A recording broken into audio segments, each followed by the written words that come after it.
Hello दोस्तों, स्वागत है आप सभी का हमारे इस नए वीडियो में। दोस्तों, इस वीडियो में हम लोग पढ़ेंगे क्लास 10th मैथमेटिक्स में चौथा अध्याय। यहाँ पर हम चौथा अध्याय शुरू करने जा रहे हैं जिसका नाम है द्विघात समीकरण।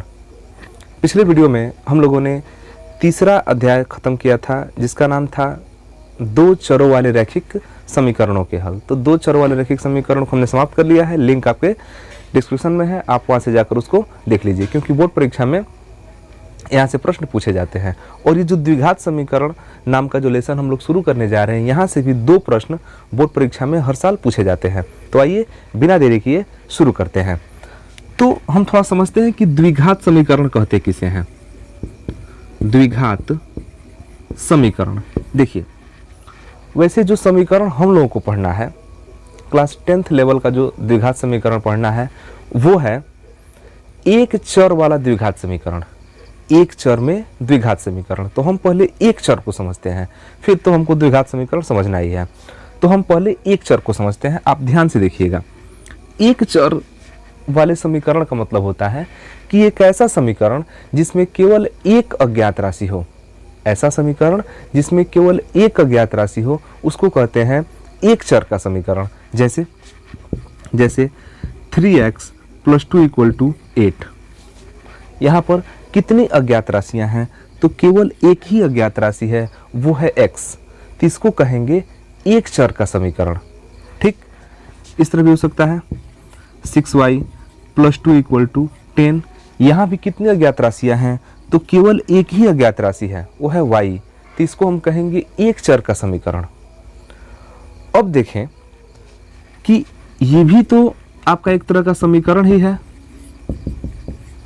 लेकिन देखिएगा इसमें ये एक चर का समीकरण नहीं है, ये दो चर वाला समीकरण है, क्योंकि इसमें दो अज्ञात राशि हैं, एक x है और एक y है।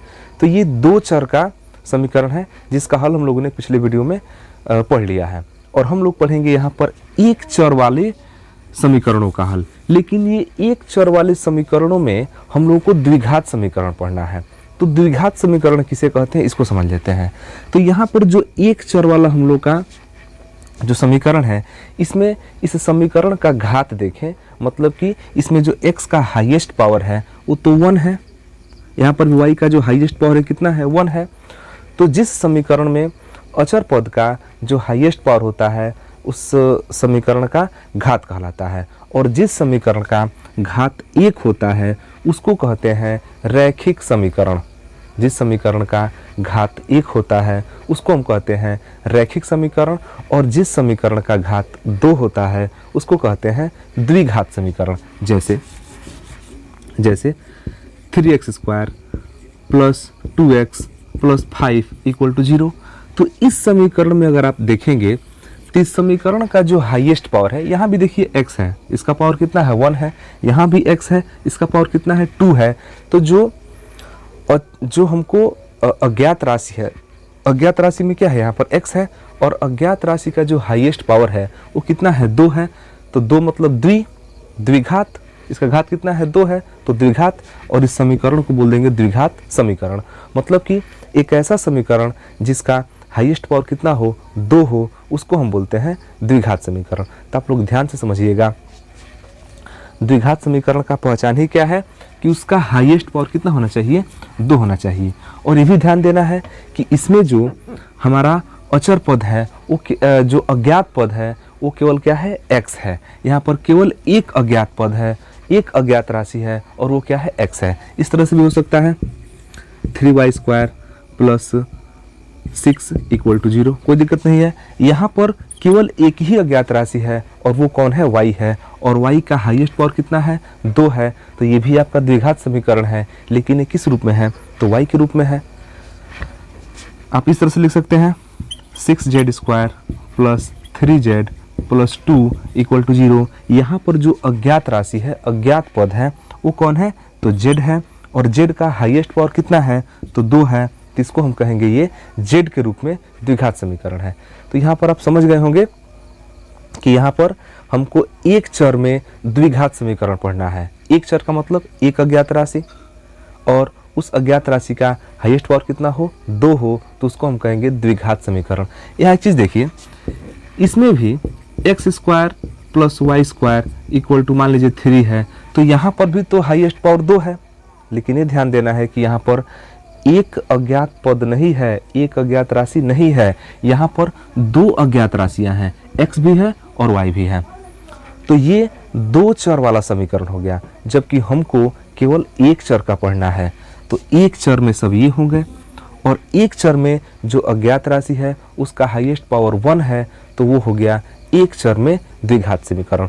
तो अब हम सीधे सीधे कह सकते हैं कि a x square plus b x plus c, a x square plus b x plus c, इस रूप में जो लिखा गया समीकरण होगा, a x square plus b x plus c equal to 0, इस रूप में लिखा गया जो समीकरण होगा उसको हम कहेंगे द्विघात समीकरण। किसमें? तो x में। अब यहाँ पर लिख सकते हैं जहाँ a b c element of real number, मतलब a b c कोई भी रियल नंबर हो सकता है। तो ध्यान दीजिएगा कि वह समीकरण जिसका घात 2 है द्विघात समीकरण कहलाता है, या ऐसे लिख सकते हैं कि a x square plus b x plus c equal to 0 के रूप में लिखी गई समीकरण को द्विघात समीकरण कहते हैं। तो आइए लेसन 4 का प्रश्नावली नंबर 1 मतलब प्रश्नावली 4.1 को शुरू करते हैं। आइए देखते हैं पहले प्रश्न को। तो हमारा पहला प्रश्न है कि जांच कीजिए कि क्या निम्न द्विघात समीकरण है। यहाँ पर कुछ समीकरण दिए गए हैं और इन समीकरणों की जांच करना है कि क्या ये समीकरण द्विघात समीकरण है। तो हम आपको याद दिला दें कि द्विघात समीकरण किसे कहेंगे, जो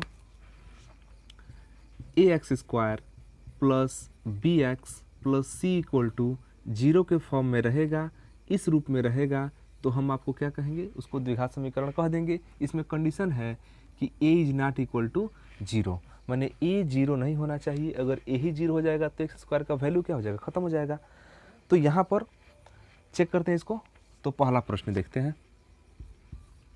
चलिए पहला क्वेश्चन है x प्लस 1 का होल स्क्वायर, x प्लस 1 का whole square equal to 2x minus 3। इसको चेक करते हैं कि द्विघात समीकरण है कि नहीं है। तो द्विघात समीकरण को चेक करने के लिए हमको इसको थोड़ा सा प्रसार करना पड़ेगा। तो प्रसार करने के लिए क्या करेंगे कि x प्लस 1 का होल स्क्वायर यहाँ पर करेंगे। तो यहाँ पर हम लोग a प्लस बी का होल स्क्वायर का फार्मूला लगाएंगे। तो a प्लस बी का होल स्क्वायर का फार्मूला आपको याद होगा, यहाँ पर हम एक बार लिख देते हैं कि चूँकि a प्लस का b का whole square equal to a square plus b square plus 2ab, इस फार्मूले पर जब आप रखेंगे तो x के बदले में a है, तो x square plus 1 square plus 2a मतलब x, b मतलब 1। तो ये आपका प्रसार हो गया। राइट हैंड में देखेंगे तो 2 इंटू एक्स 2x और 2 तिहाई 6 माइनस 6। आपको गुणा करना आता होगा, यहाँ से यहाँ पर गुणा कर दिए, फिर यहाँ से यहाँ गुणा कर दिए, ये रिजल्ट हो गया। अब देखिए एक्स स्क्वायर प्लस 1 का स्क्वायर 1, 2 इंटू एक्स इंटू 1 मतलब कि सिंपल 2x। ये इधर ला सेट हो गया, उधर वाले को बुला लेते हैं इधर, माइनस 2x माइनस 6 आके क्या हो गया प्लस 6, उधर क्या हो गया 0। अब देखिए एक्स स्क्वायर तो ठीक है, यहाँ से प्लस 2x माइनस 2x से क्या हो गया कैंसिल हो गया, और 1 और 6 क्या हो गया 7 इक्वल टू 0। ये हमारा आया। तो क्या ये जो समीकरण हमको मिला है इसमें अज्ञात पद है, क्या उसका हाईएस्ट पावर 2 है? तो बिल्कुल 2 है, मतलब यह क्या है, द्विघात समीकरण है। इस रूप में देखिए आ जा रहा है। इसको हम लिख सकते हैं इस तरह से 1x स्क्वायर कुछ नहीं तो 1x square plus 0x plus 7 equal to 0। ये हमारा ax square plus bx plus c equal to 0 के फॉर्म में है। तो ये हमारा क्या हो गया द्विघात समीकरण हो गया। और सीधा सीधा सिंपल देखिए, जो आपके पास समीकरण यहाँ मिल रहा है इसमें तो एक्स स्क्वायर मिल ही रहा है, तो जब एक्स स्क्वायर मिल गया तो ये द्विघात समीकरण हो गया। मतलब कि पहला आपका क्या है, ये द्विघात समीकरण है। ठीक, स्क्रीनशॉट ले लीजिए। दूसरा देखते हैं।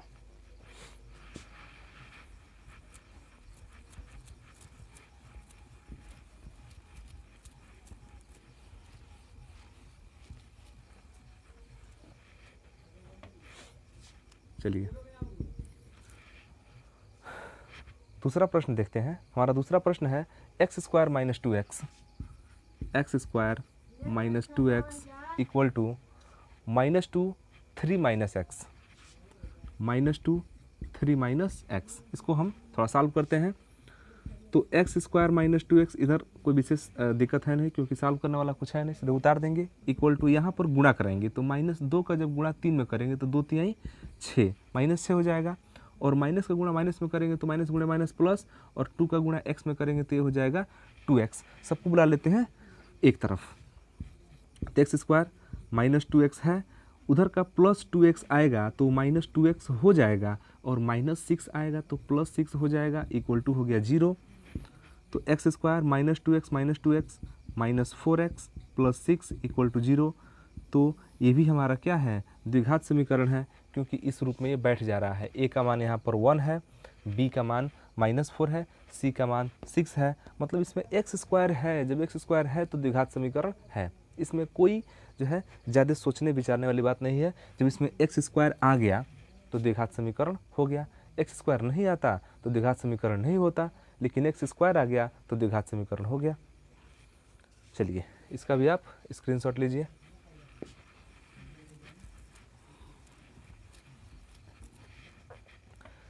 तीसरा क्वेश्चन देखते हैं। तीसरा प्रश्न है x minus two x plus one, ये भी आपका देखिए द्विघात समीकरण है। तीसरा क्वेश्चन देखते हैं x minus two x plus one, x minus two x plus one equal to x minus one x plus three, x minus one x plus three. इसको भी थोड़ा सा सॉल्व करते हैं और सॉल्व करके देखते हैं कि क्या द्विघात समीकरण जैसा ये बन रहा है कि नहीं। देखते हैं। तो यहाँ से गुणा करेंगे तो गुणा करने के लिए एक पद को उठाते हैं और यहाँ से दोनों में गुणा करते हैं। तो x का गुणा x में करेंगे तो एक्स स्क्वायर, x का गुणा वन में करेंगे तो वन एक्स। फिर से दूसरे पद को उठाएंगे और दोनों में गुणा कराएंगे। तो माइनस टू का x में गुणा कराएंगे तो minus two x, minus two का वन में गुणा कराएंगे तो minus two equal to. Same चीज़ यहाँ भी होगा। इसको उठाएंगे पहले पद को और दोनों में क्या कर देंगे, गुणा कराएंगे। तो x का गुणा x में एक्स स्क्वायर, x का गुणा थ्री में थ्री एक्स, ठीक। माइनस वन का गुणा x में माइनस वन एक्स, प्लस का गुणा यहाँ पर थ्री है तो माइनस वन का गुणा थ्री में तो ये हो गया माइनस थ्री। अब सबको क्या करते हैं, एक तरफ कर लेते हैं, क्योंकि हम क्या चाहते हैं राइट हैंड में जीरो हो जाए। तो सबको एक तरफ कीजिए। एक्स स्क्वायर, यहाँ थोड़ा ध्यान दीजिएगा, one x minus two x, मतलब वन एक्स में से टू एक्स घटेगा तो माइनस का वन एक्स बचेगा, और यहाँ से माइनस टू। अब उधर से बुला लेते हैं तो माइनस एक्स स्क्वायर, और देखिएगा थ्री एक्स में से वन एक्स घटेगा तो टू एक्स बचेगा, और जब टू एक्स इधर आएगा तो माइनस का टू एक्स हो जाएगा, और माइनस का थ्री जब आएगा तो हो जाएगा प्लस का थ्री, उधर हो गया जीरो। यहाँ पर देखिएगा माइनस एक्स स्क्वायर प्लस में एक्स स्क्वायर ये कट गया, ठीक। माइनस में टू एक्स, माइनस में वन एक्स, माइनस में कितना हो गया थ्री एक्स हो गया, और माइनस में टू प्लस में थ्री, तो माइनस टू प्लस थ्री। आप जानते हैं कि एक माइनस रहेगा एक प्लस रहेगा, तो हमेशा हम क्या करते हैं घटाते हैं, और अधिक वाले में से कम वाला घटाते हैं। तो अधिक वाला तीन है, तीन में से दो घट गया तो यहाँ पर वन आ गया, वन जीरो। यहाँ देखिए इसमें क्या x के पास घात दो है, नहीं है, x के पास घात दो नहीं है, x के पास घात कितना है, वन है। तो ये द्विघात समीकरण नहीं होगा, क्योंकि x के पास दो घात होना चाहिए, उसको हम बोलेंगे द्विघात समीकरण। तो यह हमारा द्विघात समीकरण नहीं है। तो तीसरा जो है द्विघात समीकरण नहीं है, ठीक। चलिए स्क्रीनशॉट ले सकते हैं।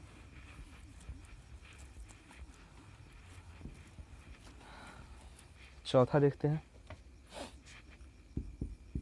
चौथा देखिए, x minus three two x plus one, x minus three two x plus one equal to x into x plus five, x into x plus five, ठीक। सेम चीज़ है, दो कोष्टक है तो हम क्या करेंगे, गुणा करके देखेंगे कि यहाँ पर दो घात बच रहा है कि नहीं बच रहा है। तो पहले वाले से पहले में गुणा, फिर पहले वाले से दूसरे में गुणा, दोनों में गुणा करेंगे। तो x का गुणा करेंगे टू एक्स में, तो जब x का गुणा टू एक्स में करेंगे तो हो जाएगा टू एक्स स्क्वायर।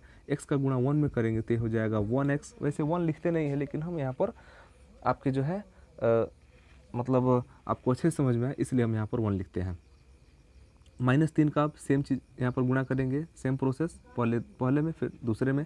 तो -3 का जब 2x में गुणा करेंगे तो -3 दूना 6x, और -3 का जब +1 में गुणा करेंगे तो 3 एक 3 -3 इक्वल टू, सामने वाले में फिर से गुणा करेंगे दोनों में, पहले यहाँ फिर यहाँ, तो x का गुणा x में x² और +5। तो एक तरफ कर लेते हैं, थोड़ा सा एक लाइन इसको बढ़ा के, 2x² और 1x में से 6x घटेगा तो माइनस में 5x होगा, क्योंकि जब 1 में से 6 घटेगा तो माइनस का 5 बचेगा। -3, ये तो हमारा यहाँ पर सॉल्व हो गया, इसको बुला लेते हैं इधर, तो -x² -5 इक्वल टू 0। अब देखिए 2x² में से 1x² घट जाएगा तो केवल x² बचेगा, और यहाँ पर माइनस में 5x, यहाँ पर किसी भी तरह का कोई x नहीं है, और -3 -5 होता है -8 इक्वल टू 0। इस समीकरण में देखिए x² बच रहा है, x का हाईएस्ट पावर कितना बन रहा है, 2 बन रहा है, 2 से अधिक नहीं है, तो हाईएस्ट पावर यहाँ पर 2 है, तो ये एक द्विघात समीकरण है। मतलब जो चौथा हमारा प्रश्न है ये क्या है, द्विघात समीकरण है। तो पांचवा देखते हैं अब।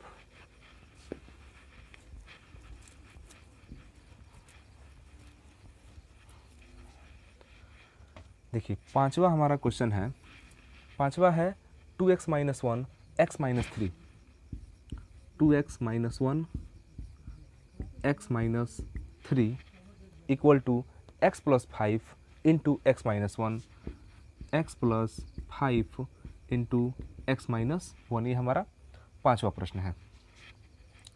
देखिए फिर से गुणा यहाँ पर करना है पहले जैसा, एक पद को उठाएंगे दोनों में गुणा करेंगे, 2x का 2x², अब 2x का 3 में तो 2 तिहाई 6x हो जाएगा, 1 का गुणा करेंगे x में -1x, 1 का गुणा करेंगे 3 में तो माइनस गुणा माइनस क्या हो जाएगा, प्लस 1 का गुणा 3 में 3 हो जाएगा, बराबर यहाँ भी सेम प्रोसेस लगेगा।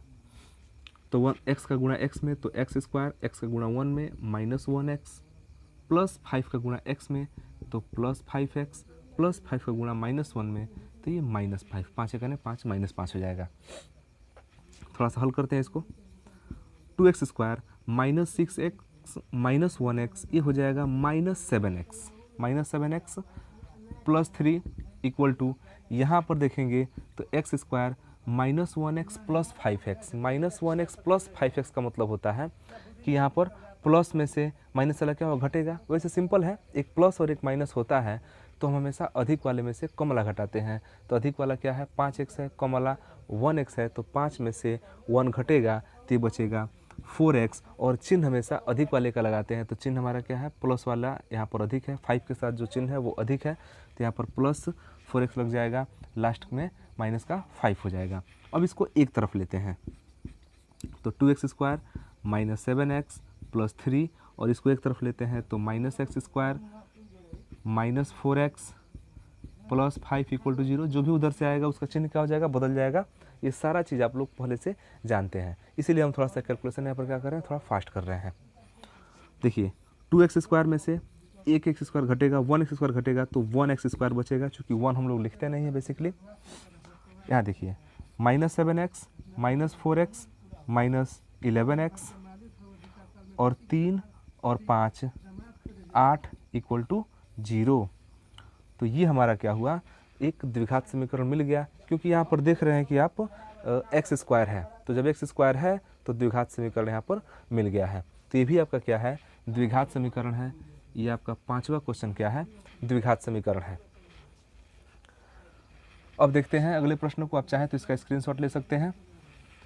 देखिए इसमें बहुत कुछ खास टेक्निक नहीं है, आप इसमें जो भी गुणा, जो छोटा मोटा गुणा दे रहा है, आप गुणा को करके एक व्यापक रूप में लिखेंगे। जब व्यापक रूप में लिखेंगे गुणा करके, उसको जोड़ के घटा के चिन्ह के अनुसार जब व्यापक रूप में लिखेंगे तो आपको जो लास्ट में फाइनल समीकरण मिलेगा उसमें चेक करना है कि x² है कि नहीं है। अगर उसमें x² है तो द्विघात समीकरण है, अगर x² नहीं है तो द्विघात समीकरण नहीं है। बहुत ही बेसिक चीज़ है, इसमें कहीं कोई रॉकेट साइंस नहीं है।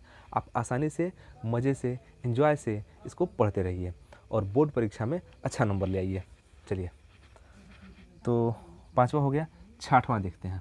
छठवां है x² + 3x + 1। छठवां है x square plus 3x plus 1, x square plus 3x plus 1 और इक्वल टू एक्स माइनस 2 का whole square equal to x minus 2 का होल स्क्वायर। तो यहाँ पर लेफ्ट हैंड में तो कुछ करना है नहीं, ये तो सिंपल प्रसार करके दे दिया है। X square plus 3x plus 1 equal to यहाँ पर a माइनस बी का होल स्क्वायर लगेगा।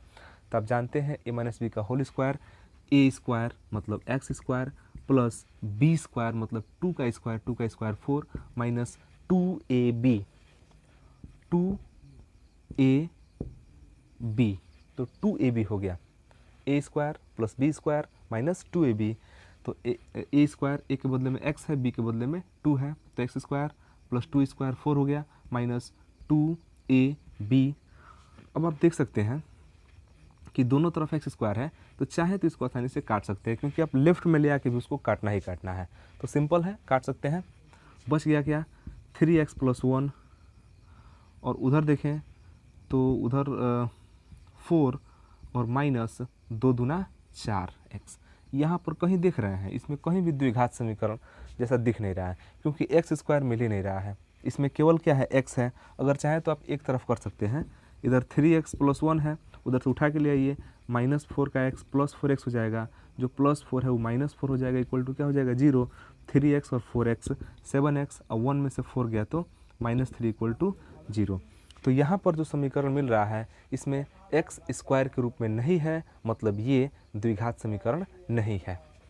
तो ये क्वेश्चन हमारा जो था ये द्विघात समीकरण नहीं है। देखिए अब तक हमने 6 क्वेश्चन को चेक किया है, 6 को चेक किया है, इसमें 2 आपका द्विघात समीकरण नहीं है, बाकी जो 4 है वो द्विघात समीकरण है।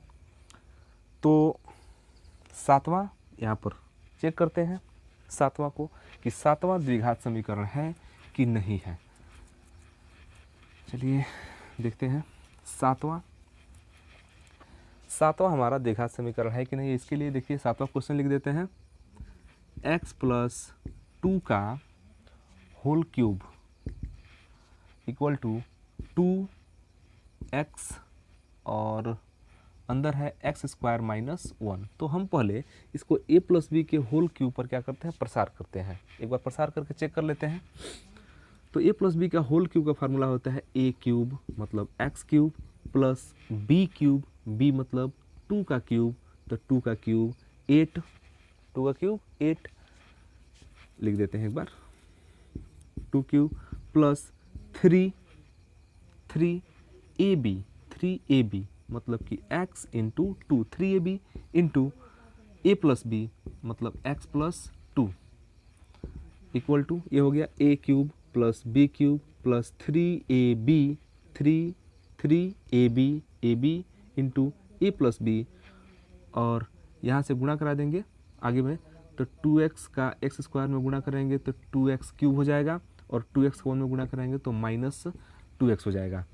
अब यहाँ से और एक लाइन आगे बढ़ते हैं, x क्यूब प्लस 2 का क्यूब हो जाएगा 8 प्लस 3 दूना 6x और 3 दूना 6x और अंदर हो गया x plus 2 equal to 2x cube minus 2x। यहाँ से एक लाइन और आगे बढ़ते हैं, 3x cube plus 8 plus 6x का गुणा x में करेंगे तो 6x स्क्वायर, और 6x का गुणा 2 में करेंगे तो 6 दूना 12 12x हो जाएगा equal to 2x cube minus 2x। अब सबको थोड़ा सा एक पास ले आते हैं, एक तरफ लेकर आते हैं, तो x cube plus 8 plus 6x square plus 12x minus 2x cube plus इधर आएगा तो क्या हो जाएगा माइनस 2x, इधर आएगा तो प्लस हो जाएगा, जो प्लस है वो माइनस हो जाएगा, तो 2x इक्वल टू 0। अब देखिए x क्यूब है और यहाँ पर माइनस में 2x क्यूब है, तो जब 1x क्यूब में से 2x क्यूब घटेगा तो 1 में से जब 2 घटता है तो माइनस का 1 बचता है, मतलब माइनस 1x क्यूब बचेगा। इसके बाद हम थोड़ा एक्स स्क्वायर को देख लेते हैं, तो एक्स स्क्वायर कहीं नहीं है, उतार लीजिए, एक्स स्क्वायर कहीं नहीं है। फिर x को चेक कर लेते हैं, तो 12x यहाँ पर है, 2x यहाँ पर है, तो 12 2 14x। अब केवल अंक को देखते हैं, तो अंक में हमारा केवल क्या बच रहा है 8 बच रहा है इक्वल टू 0। अब इससे छोटा नहीं होगा, ये भी द्विघात समीकरण नहीं है, क्योंकि यहाँ पर जो x का हाईएस्ट पावर है वो देखिए 3 मिल रहा है, तो ये द्विघात समीकरण नहीं है। अगर ये नहीं मिलता, इतना अगर बचता, तो हम लोग कह सकते थे कि द्विघात समीकरण है, लेकिन यहाँ पर x का जो हाईएस्ट पावर है वो 3 मिल रहा है, और 3 मिल रहा है तो द्विघात समीकरण नहीं है। अब हम चाहेंगे कि आप 8वां क्वेश्चन सेल्फ कर लीजिए, कुछ खास नहीं है, इधर प्रसार करना नहीं है, इधर बस a माइनस बी के होल के ऊपर प्रसार कर देना है और देख लेना है कि ये द्विघात समीकरण हो रहा है कि नहीं हो रहा है। अगर घात 3 आता है तो द्विघात समीकरण नहीं है। द्विघात समीकरण कब होगा? जब घात कितना है? 2 आए। तो ये रहा आपका पहला क्वेश्चन। आइए अब देखते हैं दूसरे प्रश्न को। तो हमारा दूसरा प्रश्न है कि निम्न स्थितियों को द्विघात समीकरणों के रूप में निरूपित कीजिए। यहाँ पर एक कंडीशन दिया गया है, एक इबारती प्रश्न दिया गया है, और इस इबारती प्रश्न को द्विघात समीकरण के रूप में निरूपित करना है। तो लिखा गया है प्रश्न हमारा कि एक आयताकार भूखंड का क्षेत्रफल, ये क्षेत्रफल है, एक आयताकार भूखंड का क्षेत्रफल 528 मीटर स्क्वायर है।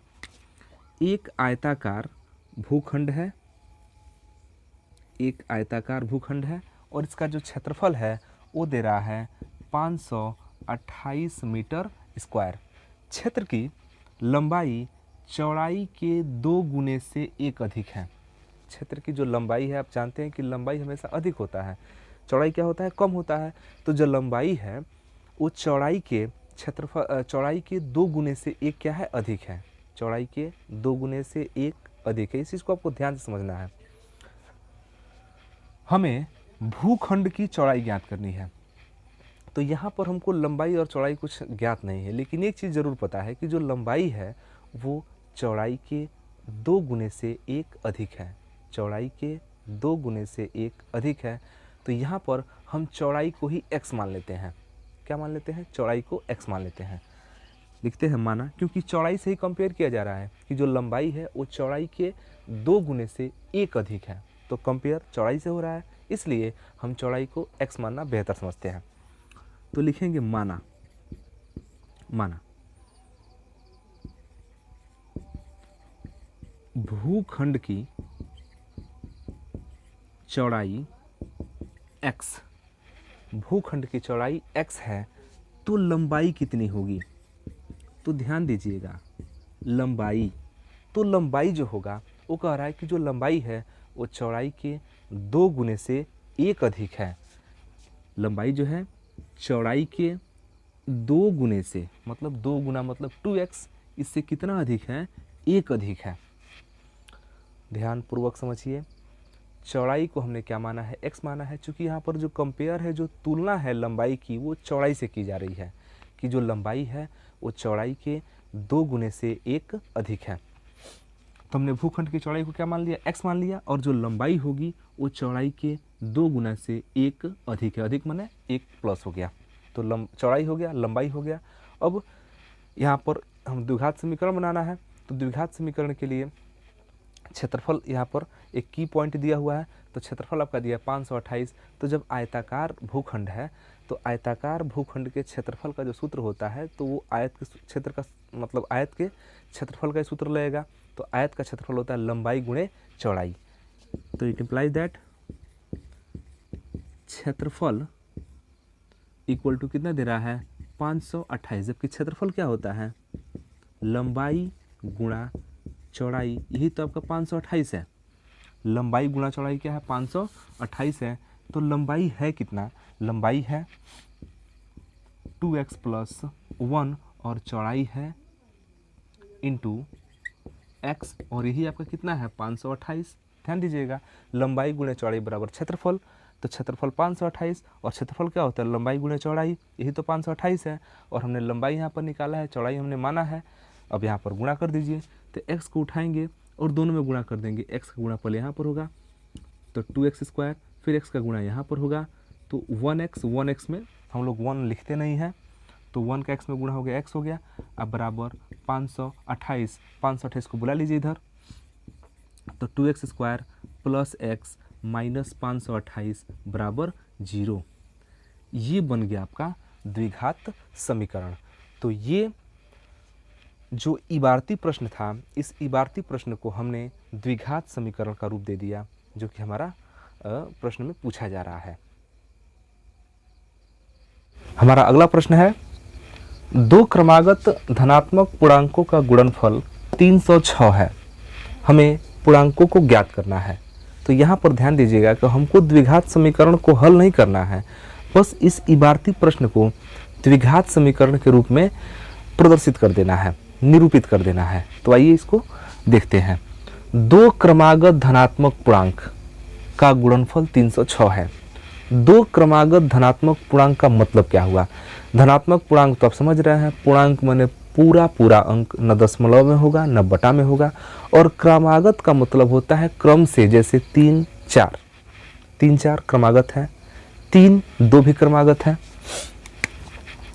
3 के साथ 4 क्रमागत है, 3 के बाद 4, या 2 3 भी कह सकते हैं क्रमागत है। आप 11 12 कह सकते हैं, क्या है? क्रमागत है, क्रम से है। 10 11 भी कह सकते हैं, क्रमागत है। 12 13 कह सकते हैं, क्रमागत है। मतलब कि दोनों जो है एकदम क्रम में हो। तो जब भी क्रमागत संख्या ज्ञात करना होता है, तो कोई अगर एक क्रमागत संख्या आपको पता है, तो एक क्रमागत संख्या का जो दूसरा क्रमागत होता है, मतलब कि एक संख्या का जो दूसरा क्रमागत होता है, वो एक या तो आगे होता है, नहीं तो एक कहाँ होता है? पीछे होता है। ध्यान दीजिएगा, जो क्रमागत संख्याएं होती हैं वह एक निश्चित संख्या से एक या तो आगे बढ़ के मिलती है, नहीं तो एक पीछे बढ़कर मिलता है। जैसे 12 का 13 भी हो सकता है और 12 का 11, मतलब या तो 11 12 लीजिए, नहीं तो 12 13 लीजिए। तो उसी प्रकार दो क्रमागत धनात्मक पूर्णांक हैं, उनका गुणनफल कितना है? 306 है। तो हम एक जो धनात्मक पूर्णांक है उसको x मान लेते हैं, और दूसरा क्या करेंगे? उससे एक आगे मान लेंगे या उससे एक पीछे मान लेंगे। तो यहाँ पर लिखेंगे माना पहला धनात्मक पूर्णांक बराबर x। पहला x है तो दूसरा या तो x में एक 1 को ऐड करके आगे वाला मान लीजिए, नहीं तो 1 को लेस करके पीछे वाला मान लीजिए। तो 1 प्लस करके मान लेते हैं। तो दूसरा क्रमागत पूर्णांक, दूसरा क्रमागत पूर्णांक कितना हो जाएगा? x प्लस 1, क्योंकि 5 है तो आगे वाला 6 होगा, 6 है तो आगे वाला 7 होगा। मतलब कि एक या तो बढ़ के मान सकते हैं, नहीं तो एक पीछे होकर मान सकते हैं। तो हमने यहाँ पर बढ़कर ही माना है। तो एक x हो गया, एक x प्लस 1 हो गया। अब प्रश्न में कहा जा रहा है कि दोनों पूर्णांकों का जो गुणनफल है वो 306 है। तो प्रश्नानुसार कहा जा रहा है कि इनका जो गुणनफल है x और x प्लस 1 का, ये कितना है? 306 है। इसको द्विघात समीकरण बना देना है तो बना दीजिए। x का गुणा x में x स्क्वायर, x का गुणा 1 में 1x 306 को बुला लीजिए इधर, माइनस में 306 इक्वल टू हो गया 0, बन गया आपका द्विघात समीकरण। बहुत ही आसान है, बहुत ही लाजवाब है। देखते हैं तीसरे प्रश्न को। तो हमारा तीसरा प्रश्न है कि रोहन की माँ उससे 26 वर्ष बड़ी है।